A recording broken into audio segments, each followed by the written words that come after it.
what just happened or why that even works like that. But it is no problem. So a lot of banelings coming up here. The banelings obviously very effective against the Marines and against the SCVs, but he hasn't been able to reach the SCVs yet.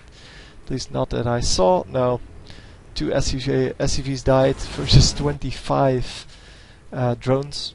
So yeah, the drones, like the rest of the army, a little bit more expendable. He can build more if he wants to, but he still needs to be really careful with his army, because if he loses these infestors and ultralists, he's pretty much done. Yeah, well, if he doesn't get anything in return. So this worked out really well the first time, sitting up here waiting for the Terran army to actually follow up. But yeah, now we see a lot of marauders coming up. The marauders are going to deal with these ultralists. The ultralists, yeah, really weak against the marauders. But yeah, the banelings are going to take care of that.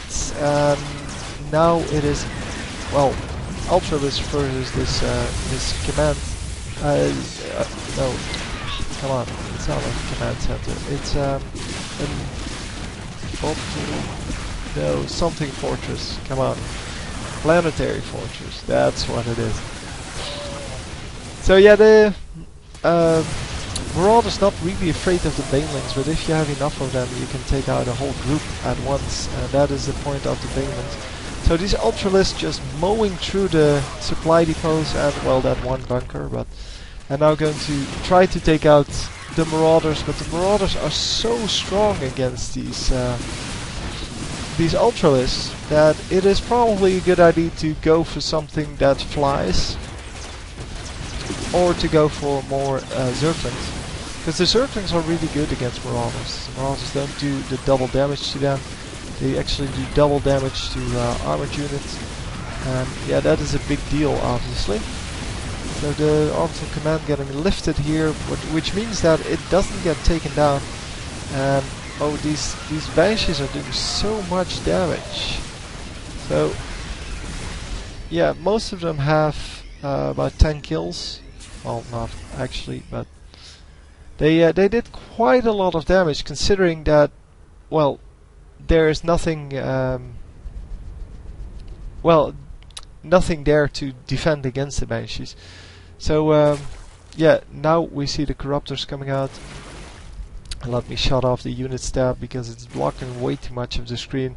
We can see what's going on pretty nicely from just the units on the screen, and yeah, we have the Corruptors, a lot of Corruptors actually, going to take down these Banshees. The Banshees trying to cloak, but there is Overseer, and wow, just when the Overseer goes down, the last Banshee falls as well. And yeah, there is nothing to deal with these Marauders. The Marauders doing a lot of damage to these buildings because they are armored, as you can see. And yeah, they just do double damage to them, so they're really cost effective against that. Obviously taking down the infestors, well, yeah, those are infestors. The infestors as well. And here come the Brute Lords. Brute Lords obviously very good against Marauders, because Marauders cannot shoot upwards. So a lot of Marines coming out, apparently anticipating this switch to Brute Lords. And yeah, they're almost done. There we go. Getting, come on, how many? That's 10 Brute Lords. And the Brute Lords really good against Marines and Marauders. And with the backup of the few infestors that are still, no, Corruptors that are still here, he can actually defend against the Vikings, but the Vikings aren't here yet, so they might actually come out. I'm not sure. Starports aren't producing at the moment. This Marine army is going to come in, and it is getting spotted because everywhere you have creep, you have vision. And actually losing this base, oh, gets cancelled. Yeah, this is just going to take out a whole lot. So I'm not going to follow that. I'm going to follow this Marine and, well, Marine army with 4 Marauders. No Medivacs though, so that is going to cost them dearly. they are going to take out quite a lot of buildings here. Actually, not stopped at all here. So the fungal growth going down, but losing 2 infestors. And this army did a lot of damage and is still not defeated. 2 marauders at very low health. He should just send some drones in. And also the marines completely low health. And yeah, finally sending in the drones. And we are going to watch these broodlords now. So the counterattack from the Terran player, definitely worth it. He knew he wasn't going to be able to stop these broodlords anytime soon. And now the Vikings come out, so he needed those. The Vikings will get fungal growth and actually taken down, but there are already new Vikings out. The broodlords need to fall back because there is nothing they can do against these Vikings. And yeah, he's just going to rely on the infestors to actually take that down. And try to do as much damage with the broodlords as he can before they get taken down, because, well, the Vikings can take them down easily. There's nothing they can do against that, obviously, because they cannot shoot air units. So yeah, all of the broodlords getting taken down. He got quite a bit of damage done here. Well, this whole area was full of buildings and all of that was taken out. So I'm not sure how many barracks and such are still left. Seems there are 5 here. 1 factory, 1 starport, and here are some more. So he's 3 starports and 9 barracks and 1 factory. That should be enough to at least produce an army, and he does have an army. But yeah, the Zerg just has way more ability to produce an army here. And not able to shoot at the air units again. So he should really make sure that he can take out... Well, these Vikings aren't a problem as long as he doesn't have air units. Yeah, he does have overlords, I guess. But yeah, the Vikings are not going to be able to support the army against these Ultralisks, and they are going to hunt for some overlords, I'm assuming. Currently not doing anything, actually. So the few marines and marauders that are still left get mopped up, and these... Oh, the queens are actually going to help out, of course, against the Vikings. And now that they land, yeah, there's there was the rest of the army, but not managing to do anything. So he's going to snipe some overlords here. Yeah, the Zerg player has enough supply for now. So he's not really in a dangerous position, but every overlord you lose is 100 minerals, and that, yeah, it counts in the end. So Planetary Fortress, he's not going to be able to assault that with just some Zerglings. He is going to have to use the infestors for that, and he's going to bring, or the Ultralisks, sorry, and he's going to bring the infestors because he wants to. One creep tumor. That's cute. He's going to want to bring the infestors to get rid of the SCVs repairing it. That's what I wanted to say. But then his army gets sniped by the Terran army, and yeah, well, in my opinion, he's building a little bit too many infestors.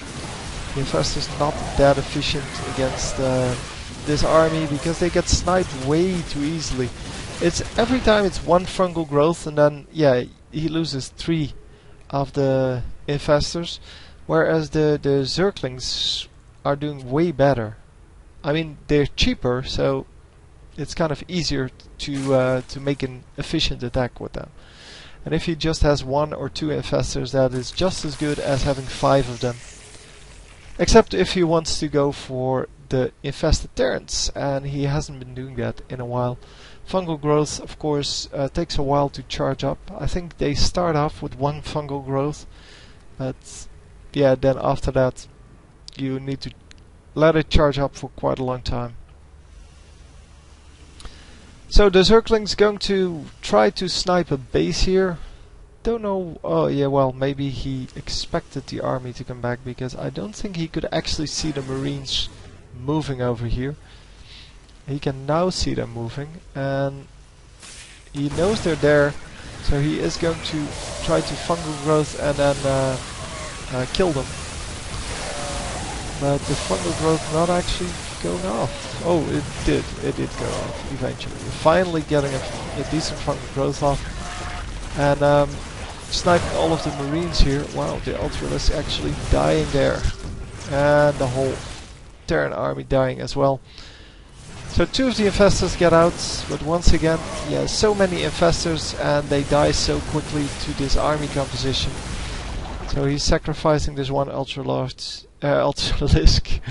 to save the other one. Ultralord, something completely different.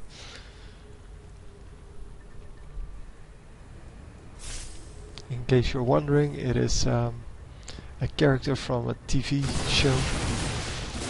Well, actually the hero that's... I don't know what he's called in English. I think he's called Sheen or something. Adores in Jimmy Neutron. Anyhow, getting the Zerglings out now to deal with this army composition, and I think the Zerglings are a really good choice. Obviously the Brood Lords were the best choice, and he did way more damage with them than with any of the other armies he has been trying to create. Our Terran player here just, yeah, a moderate group of Marauders, not actually has any mining bases anymore. This is his only mining base. And our Zerg player is supposed to know that, because he only has one mining base. At least he still has some gas. This gas isn't even built yet. Oh no, it got taken down. Never mind. There is still plenty of gas available to warrant a new build of an extractor. But yeah, the Zerg army seems to be a lot bigger than the Terran army, for now at least. And is the Zerg army actually, the Zerg player actually going to make that work to his advantage? Not actually taking out this one Marine that's here. Okay, capturing the watchtower, and is this? Yep, it is in the red. So if he can keep the SCVs away from it, it will actually burn down. Of course, he can just fly it away if the need arises. So he is building his SCV to repair it, it seems. And yeah, the Terran army once again reforming, or maybe he just withdrew, knowing he couldn't defend at that moment. Just trying to snipe some small things. A lot of infestors, a number of Ultralisks as well, and yeah, 3 SCVs now repairing this. But the Terran player is really, yeah, he has a lot of gas, but he has no minerals. So the Planetary Fortress here going to get sniped. Yeah, Planetary Fortress cannot take off, so yeah, that's why he was going to lose that. Well, as soon as an army came in, because the SCVs cannot repair it. He has no money, so there's nothing to repair it. And yeah, now this orbital command is going to die as well. He is going to lift it off, but it's not going to be good enough. He has no money to repair it, and yeah, there we go. Losing his last mining base here. Well, the 2 last mining bases, he put this one up, but it wasn't good enough. So anyway, interesting game. Yeah, I don't really agree with the amount of infestors this guy lost, but yeah, well, I'm not a pro player, and these guys are, well, maybe not pro, but at least they're a lot better than I am. So I'm going to trust their decision to go with this army composition. Anyway, hope you enjoyed. I will see you next time. GG.